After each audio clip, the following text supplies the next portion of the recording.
अब हम लोग बात करेंगे नेक्स्ट कॉन्सेप्ट के बारे में। हालांकि इस कॉन्सेप्ट के अंदर मैं आपको प्रोपोर्शन के भी कुछ क्वेश्चंस को कवर कराऊंगा, तो बिल्कुल टेंशन मत लीजिएगा। प्रोपोर्शन का मैक्सिमम पार्ट जो होगा वो यहाँ रेशो में कवर हो जाएगा।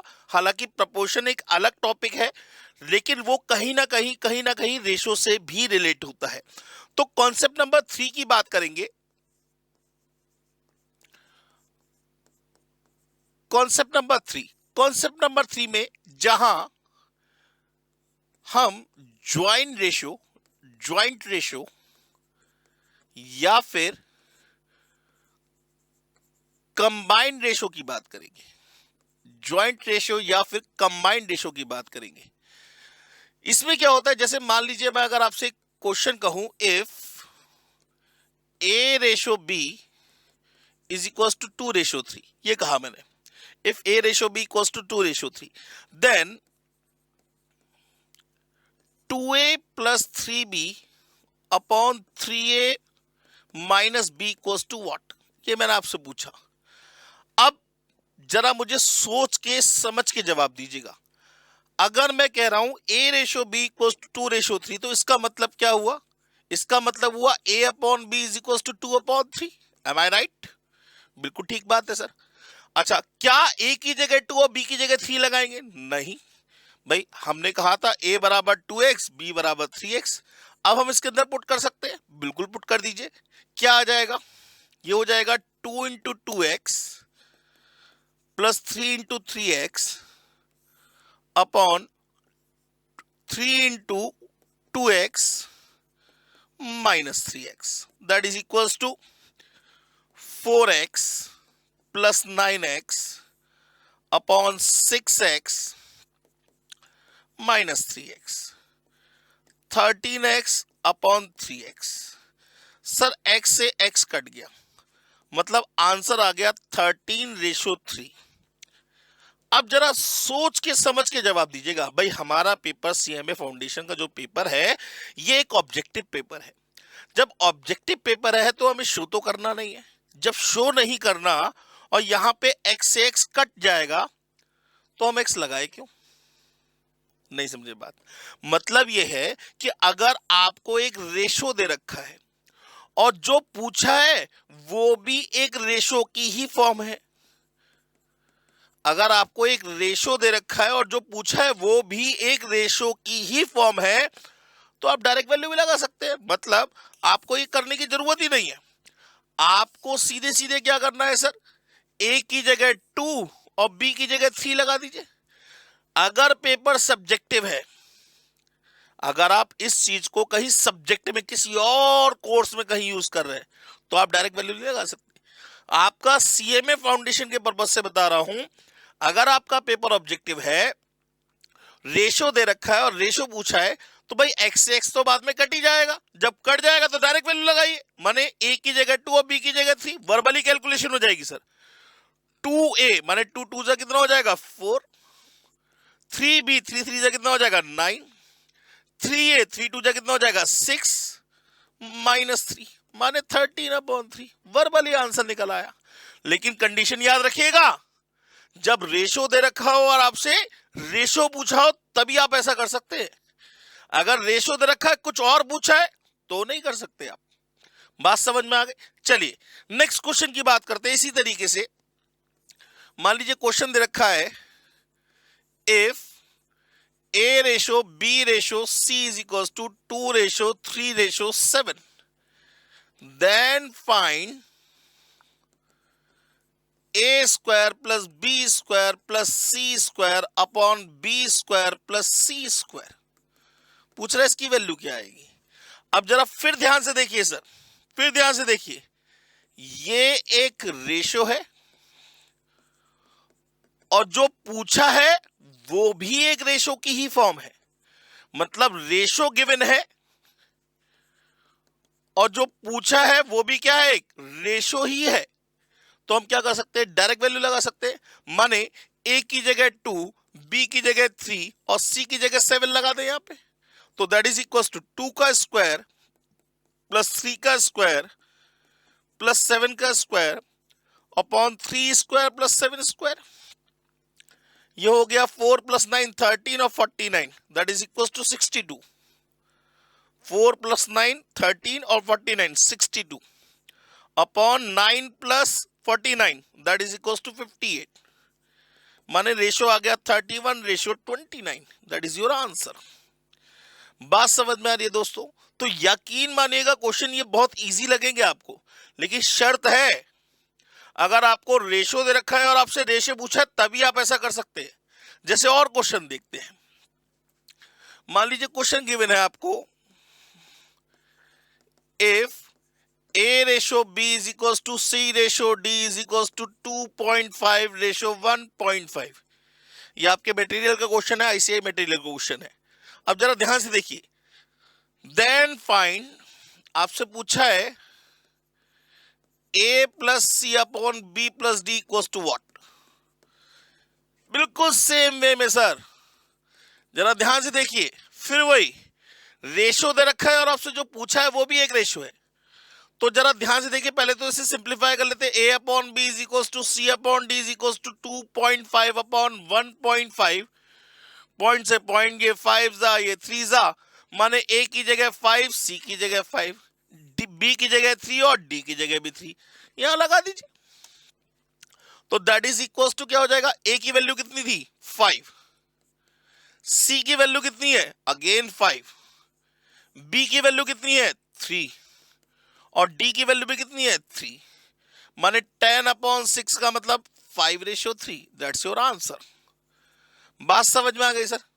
क्वेश्चन करने का तरीका समझ में आया? कहीं भी कोई भी क्वेश्चन हो, अगर रेशो दे रखा है और रेशो पूछा है तो हम डायरेक्ट वैल्यू लगा सकते हैं।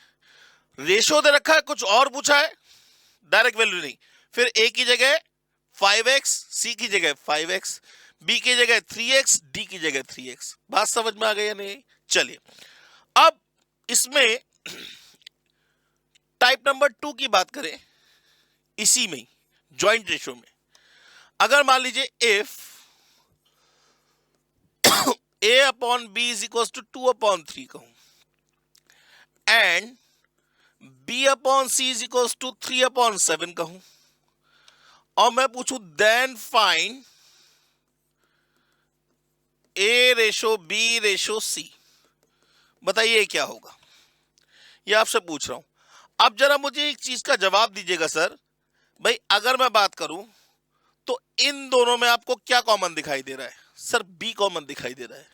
सर यहां B कितना है सर 3, यहां B कितना है सर 3, तो क्यों ना इसे ज्वाइन करके लिख सकते हैं कि A/B/C कितना हो जाएगा, 2/3/7 लिख सकते हैं। देखिए ना, A की जगह 2 ही आया, B की जगह 3 आया और C की जगह 7 आया। यहां पे भी A की जगह 2, B की जगह 3 और C की जगह 7 है, माने ये कहलाता है एक ज्वाइंट रेशो या कंबाइंड रेशो।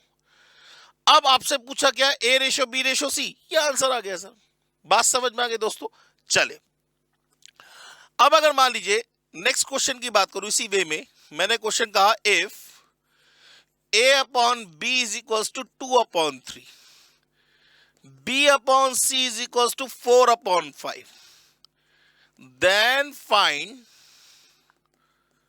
पहला पॉइंट A/B/C फाइंड करना है आपको, और दूसरा point A + B/B + C find करना है आपको। ये दो फाइंड करने हैं आपको। तो सबसे पहले तो हम इसका ज्वाइंट रेशो निकालेंगे या कंबाइंड रेशो निकालेंगे। तो मुझे जरा ये बताइए दोस्तों कि इन दोनों में आपको क्या कॉमन दिखाई दे रहा है? सर कॉमन दिखाई दे रहा है B। सर यहां B कितना है सर 3, यहां B कितना है सर 4, दोनों सेम नहीं है। हे भगवान, क्या कर रहा है तू मेरे साथ? सुन रहा है तू? रो रहा हूं मैं। तो क्या करें सर? सर इन दोनों को किसी तरीके से बराबर कर लीजिए। कैसे बराबर करें? सर इसको मैंने 4 से मल्टीप्लाई कर दिया और इसको मैंने 3 से मल्टीप्लाई कर दिया। अब क्या हो गया, ये 8/12 और 12/15। अब देखा जाए B कितना हो गया 12 और यहां B कितना हो गया 12, दोनों सेम हो गए सर। दोनों क्या हो गए? सेम हो गए। तो A/B/C कितना हो गया 8/12/15। 8:12:15। अब रेशो पता है और रेशो पूछा है, रेशो पता है और रेशो पूछा है, तो क्या करेंगे, डायरेक्ट वैल्यू लगा देंगे। माने ए की जगह 8, बी की जगह 12 और सी की जगह 15, माने 8 + 12 अपॉन 12 + 15 माने 20/27। 2 से 2 काट मत दीजिएगा, आपको कोई भरोसा नहीं है। पता चला 2 से 2 काट दे, बोले सर 2 2 कट जाएगा, ऐसा नहीं होगा। बात समझ में आ गई दोस्तों। नेक्स्ट क्वेश्चन की बात करते हैं इसी तरीके से। क्वेश्चन रखा है if a/b is equals to 2/3, b/c is equals to 2/5, चलिए इतनी बात करते हैं, फिर c/d भी ले लेंगे। मैंने आपसे कहा then find a + b + c/b + c, ये फाइंड करना है आपको। अब अगर मैं इसे डायरेक्ट भी पूछूं, मैंने आपसे डायरेक्ट पूछा ना, तो पहला काम क्या होगा, हमारा काम पहला ये होगा कि हम इससे किसी तरीके से a/b/c फाइंड कर ले, a/b/c फाइंड कर ले। अगर ये पता लग गया, ये तो वर्बली कैलकुलेट हो जाएगा। नहीं आई बात समझ में, ठीक है ना। तो अब जरा ध्यान से देखिए, इन दोनों में क्या कॉमन दिख रहा है आपको, अगेन b। सर यहां b कितना है 3, यहां कितना है 2, दोनों सेम नहीं है। सेम नहीं है तो लेके आएंगे, हमारा तो काम ही यही है। Into 2 into 2 into 3 into 3। तो जरा मुझे ये बताइए a/b/c कितना हो जाएगा। सर ये हो जाएगा 4/6/15। भाई अब तो ये 4 हो गया, ये 6 हो गया, ये 6 हो गया, ये 15 हो गया। नहीं आई बात समझ में। तो a/b/c कितना हो गया 4/6/15। अब रेशो पता है और आपसे रेशो ही पूछा है, तो आप क्या करेंगे, डायरेक्ट वैल्यू लगा देंगे। तो आंसर बताइए जरा। सर a + b + c माने 4 + 6 + 15 25 और b + c 21। आंसर 25/21। कहानी खत्म। बात समझ में आ गई सर। ये कहलाते हैं ज्वाइंट रेशियो के क्वेश्चन या कंबाइंड रेशियो के क्वेश्चन। बात समझ में आ गई दोस्तों। चलिए नेक्स्ट क्वेश्चन की बात करते हैं। मान लीजिए क्वेश्चन है if a/b is equals to 2/3, b/c is equals to 2/3 again, and c/d is equals to 5/2. Then find a plus b plus c upon b plus c plus d equals to what? ये question पूछा है। अब फिर वही वाली बात, अगर मुझे ये पता करना है तो पहला मेरा काम होगा कंबाइंड रेशियो पता करने का। कंबाइंड रेशियो का मतलब मुझे पता करना है a/b/c/d क्या होगा, a/b/c/d क्या होगा। बात समझ में आ गई दोस्तों। अब जरा ध्यान दीजिएगा सर, करने का तरीका समझिएगा बहुत ध्यान से। इन दोनों में क्या कॉमन, सर b। सर यहां b कितना है 3, यहां कितना है 2, बराबर नहीं है। मतलब यहां हमने कर दिया इंटू 2 और यहां हमने कर दिया इंटू 3, कहानी खत्म हो गई। अब तो a/b कितना आ गया 4/6 और b/c कितना आ गया 6/9।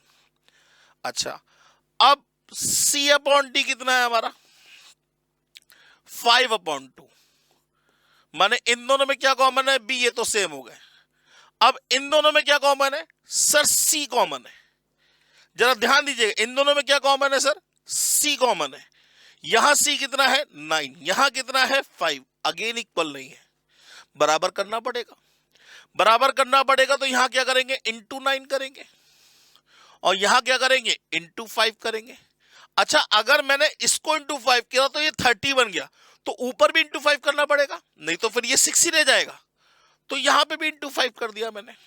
भाई जो भी काम कर रहा हूं वो बोथ साइड कर रहा हूं, तो चेंजेस की कोई दिक्कत है नहीं। अब जरा देखिए कितना हो जाएगा, ये हो जाएगा 20/30। ये हो जाएगा 30/45 और ये हो जाएगा 45/18। अब जरा ध्यान से देखिए, बहुत ध्यान से समझिएगा सर। देखा जाए b कितना है 30, यहां b कितना है 30, सेम हो गया सर, बोथ आर सेम, ठीक है ना। यहां c कितना है 45, यहां c कितना है 45, अगेन बोथ आर सेम, तो कंबाइंड रेशो निकल सकता है इसका।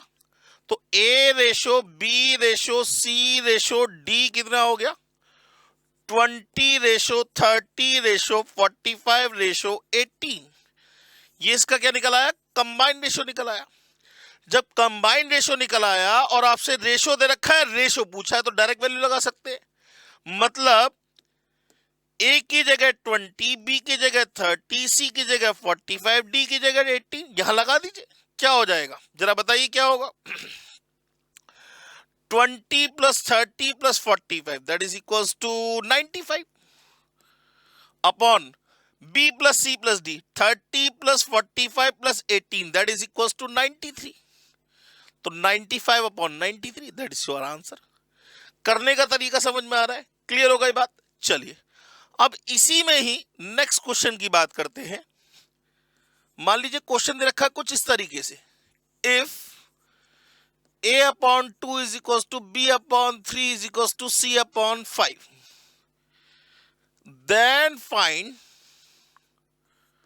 then find a plus b/b plus c, then find a plus b/b plus c। भाई देखिए इसको आप बहुत दो मतलब तरीके बहुत सारे हैं करने के, लेकिन मैं तो आपको एक सिंपल सा कॉन्सेप्ट बताऊंगा, बहुत इजी रहेगा।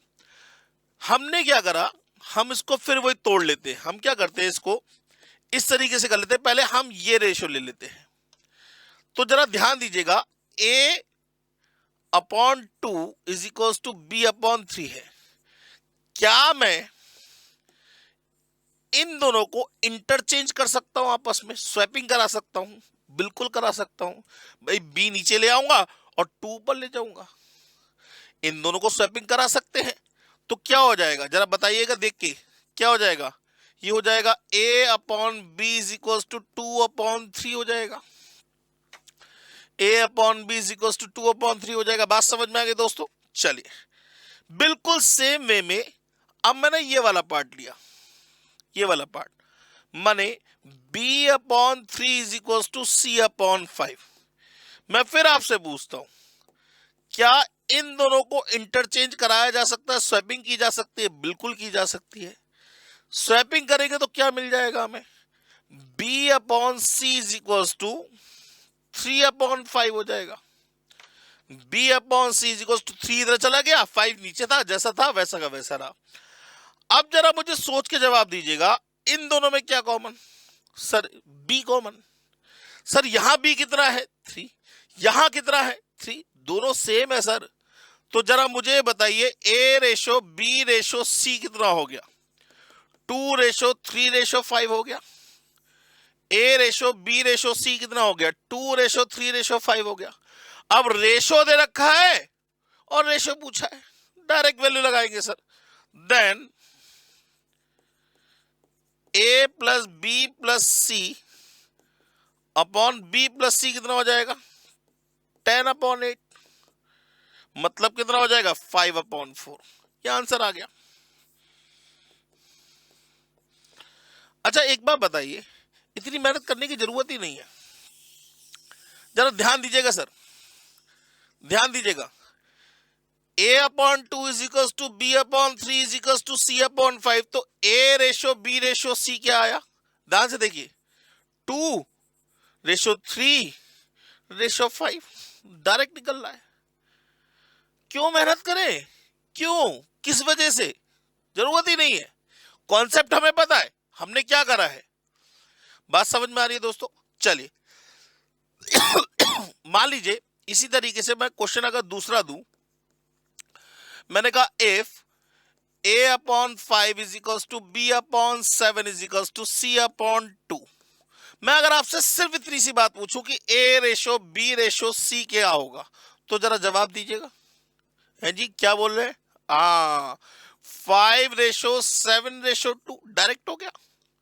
हमें एक्सप्लेन करने की जरूरत ही नहीं, हमारा पेपर ऑब्जेक्टिव है सर। हमें तो टाइम बचाना सीखना है। बात समझ में आ गई दोस्तों? चलिए, अगर मैं इसके बाद पूछता then find a plus B upon B plus C, अब तो भैया कुछ नहीं है, रेशो पता है, रेशो पूछा है, डायरेक्ट वैल्यू लगा देंगे। कितना हो जाएगा? 5 + 7 12 और 7 + 2 9, 4 जा 3 जा, आंसर आ गया 4:3।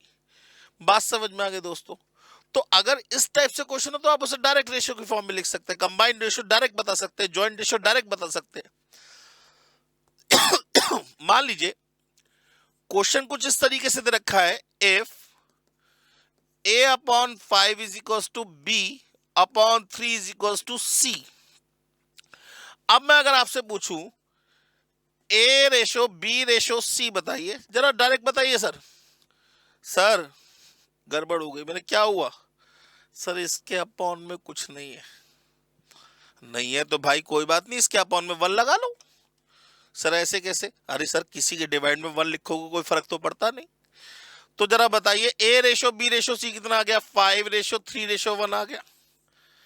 अरे सही है ना सरकार, समझ में आ गई बात, कोई दिक्कत वाली बात तो नहीं है। चलिए आगे बढ़ते हैं।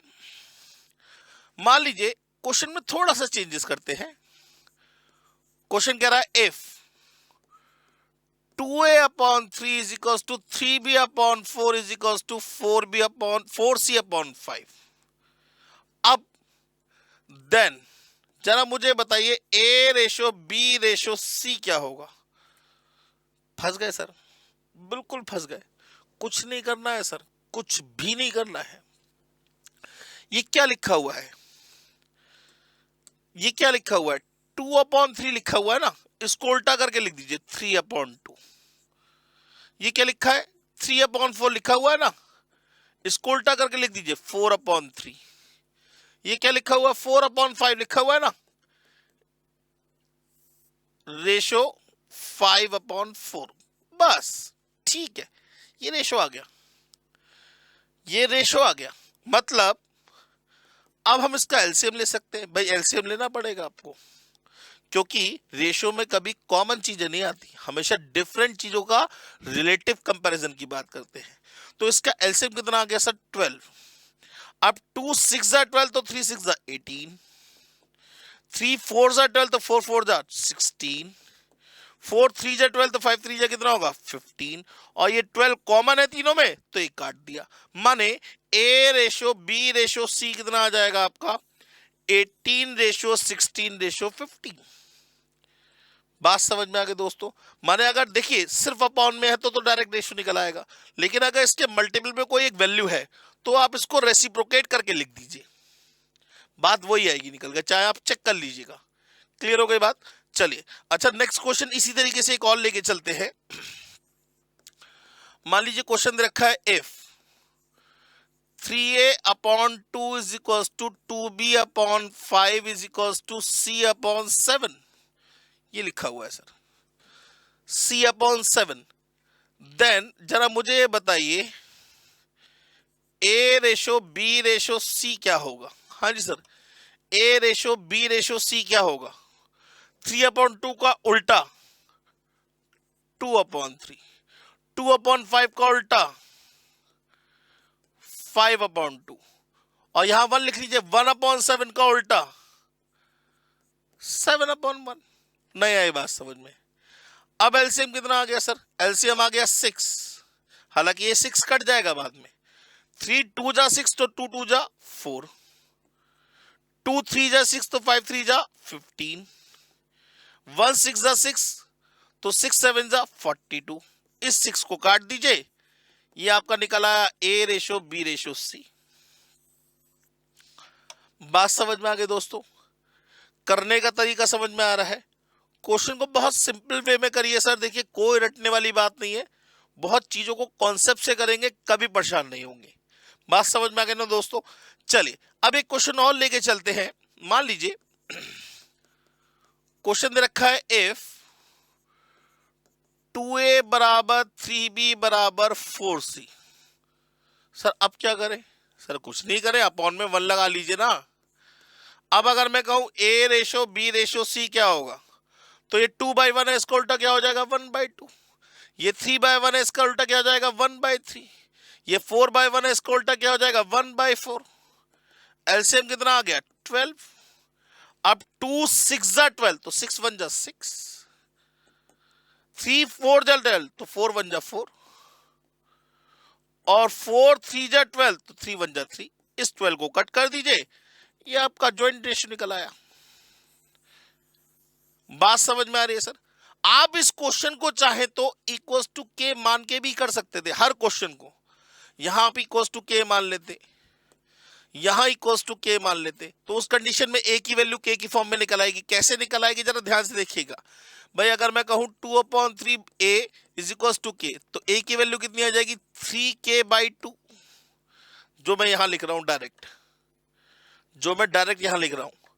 बी की वैल्यू कितनी आ जाएगी, क्या आ जाएगी भाई 3/4 बी इज इक्वल्स टू के, तो ये बी की वैल्यू हो जाएगी 4k/3, जो मैं डायरेक्ट लिख रहा हूं। के कॉमन है इसलिए लिखा नहीं, तो जो चीज हम डायरेक्ट कर सकते हैं वो डायरेक्ट करेंगे, इतना दिमाग लगाने की जरूरत नहीं है सर। क्लियर हो गई बात? ये सारे क्वेश्चन आपको प्रोपोर्शन में मिलेंगे दोस्तों, ठीक है ना?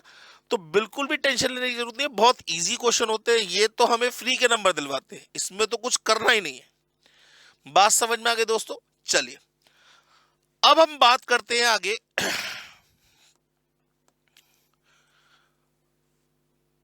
रेशो की प्रॉपर्टीज की। तो प्रॉपर्टीज ऑफ रेशो,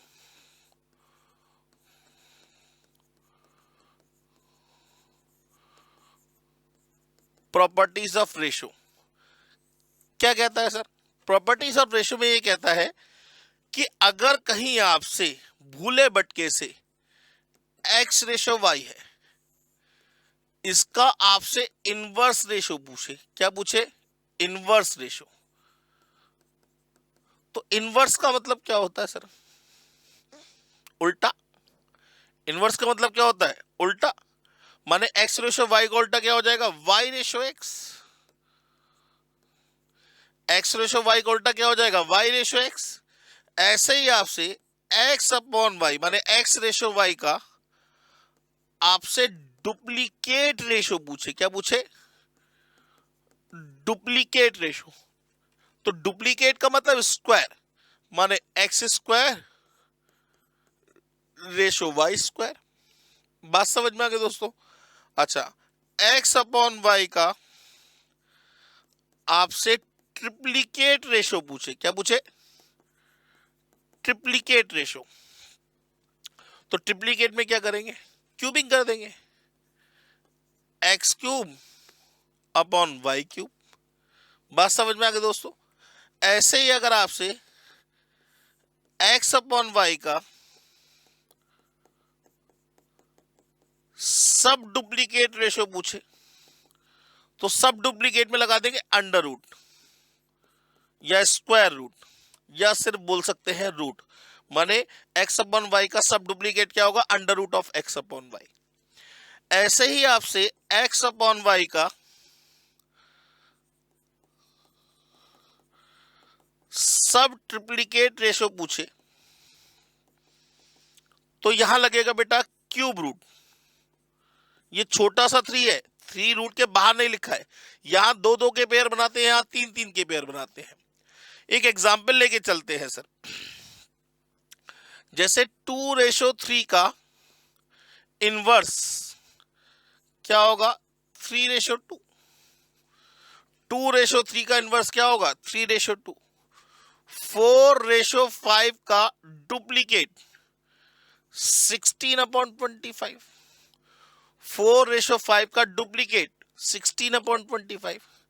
6:7 का ट्रिप्लीकेट, तो 6 का क्यूब हो गया 216 और 7 का क्यूब हो गया 343। ठीक है ना सर? ऐसे ही मैं आपसे पूछूं 25:49, 25:49 इसका सब डुप्लीकेट, तो ये किसका स्क्वायर होता है सर? 5 का स्क्वायर होता है। और 49 किसका स्क्वायर होता है? 7 का स्क्वायर होता है। तो 5:7। ऐसे ही आपसे 125:64 का सब ट्रिप्लीकेट। अब 125 किसका क्यूब होता है सर? 5 का क्यूब होता है। और 64 किसका क्यूब होता है सर? 4 का क्यूब होता है। बात समझ में आ गई दोस्तों? तो ये आपका हो गया प्रॉपर्टीज ऑफ रेशियो वाली बात। क्लियर हो गई बात? अब इसका आगे अगर हम बात करें तो हम लोग बात करेंगे कंपाउंड रेशो के बारे में। किसके बारे में? कंपाउंड रेशो के बारे में। अगर मैं आपसे पूछूं what is the meaning of compound, compound का मतलब क्या होता है सर? कंपाउंड का मतलब होता है जहां कहीं भी दो या दो से ज्यादा चीजों को मिक्स किया जाता है तो उसे हम कंपाउंड बोलते हैं। भाई चैप्टर 9 में पढ़ा था, केमिस्ट्री में फर्स्ट चैप्टर था हमारा, कंपाउंड एंड मिक्सचर्स। तो जब कभी भी दो या दो से ज्यादा एलिमेंट्स को आपस में मिक्स करते हैं तो उसे हम बोलते हैं कंपाउंड। ठीक है ना? बिल्कुल सेम वे में कंपाउंड रेशो की बात कर रहा है। तो जब कभी भी दो या दो से ज्यादा रेशो को आपस में मिक्स किया जाता है, ज्वाइन किया जाता है, तो उसे हम बोलते हैं कंपाउंड रेशो। अब अगर मैं आपसे पूछूं what is the compound ratio of 2:3, 4:5, 6:7, 7:3,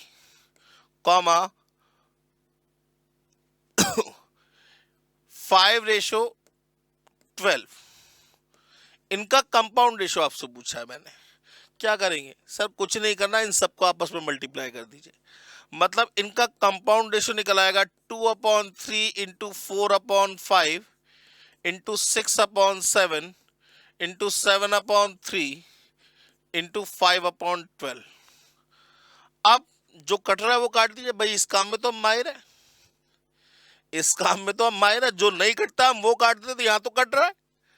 5 से 5 कट गया, 3 2 जा कट गया, और 7 से 7 कट गया, 2 2 जा 4, 3 जा 12 कट गया।